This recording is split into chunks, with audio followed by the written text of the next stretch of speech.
Ebi bigambire Principal Commissioner wa TVET Harriet Birungi obwabira lya hamukoro gwo kujweka begigana 37 ahitendekero lya Bugonji School of Nursing and Midwifery omuru Bugonji Town Council Shema District.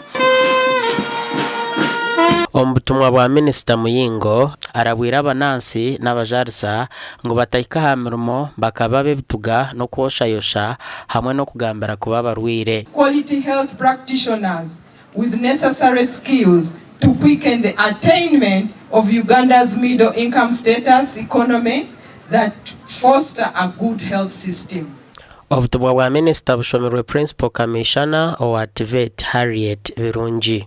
I now challenge you to move to the next phase to apply what you have attained and compete favorably in the global market. But when they get jobs, most of them do not want to work. When you go to health facilities that we have in Shema, the absence of the health workers is alarming. Man is becoming tricky for the young generations. After finishing, you think that you are going to become rich within one day. These people you are seeing here, they worked hard to be what they are. Nurses and midwives are not only meant to say, I have received a patient, that is not enough. Abebembezi bitendekero erya Bugonji School of Nursing and Midwifery bahamiza abazire ngutine cyo bunansi no buzarisa ekirukwetagwa mu kushoma ekyabana babo batahirwe. A profession with a covenant relation with God, it's almost what they give on marriage. It's not an agreement. It's not a pact. We have trained a nurse and a midwife who is going to work within and outside. Kandi n'abantu kunakiraho ishomerere batwakira cye batwegesa kuturakwata barwire.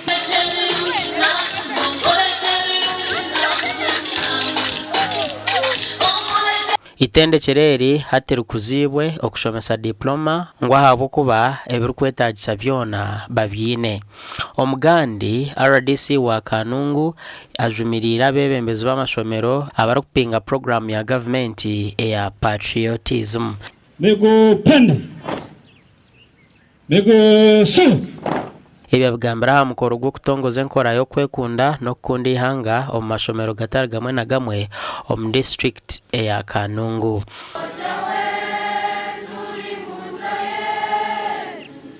Amashomero agatendekirwe harimu Chihihi High School, Chihihi Muslim School, Nyachinon Secondary School, Nyanga na Irimya Community Secondary Schools. Abana bashomere core values za patriotism, love, ukunda kandi umuriyesho kubegeze ngo patriotism kiramanyisa ukunda yonko muntu okakundi hangari yawe. Ababegesi bo kwekunda no kundi hangari yabo okurinde byo bahangwa hamwe no kubyara emiti. Name of the government of Uganda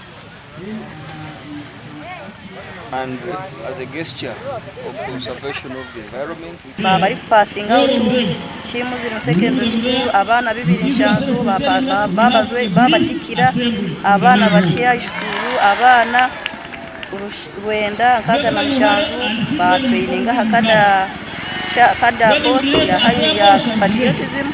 But where the good seeds will land, automatically when they land in good fertile soils, automatically they will germinate. Dan byabasheja omwaharo bakuru b'amashomero nagira ngo ecyongira hamcwe mirungi ebyo kwerinda hamwe n'ebyamagara. Patriotism eyongire kushongera ebyemicwe omwishomero ryitu aho kabana n'abakozi bayibine micwe mirungi. Ishomero ryitu erigire mu government tucyayine byinji munonga ebi bywareba abazire bagerizeho kombeka hebi babasize.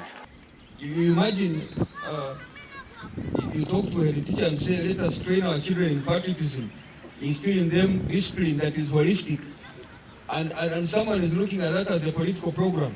Gasha kwa Mike Watwachire na Weza Wilfred.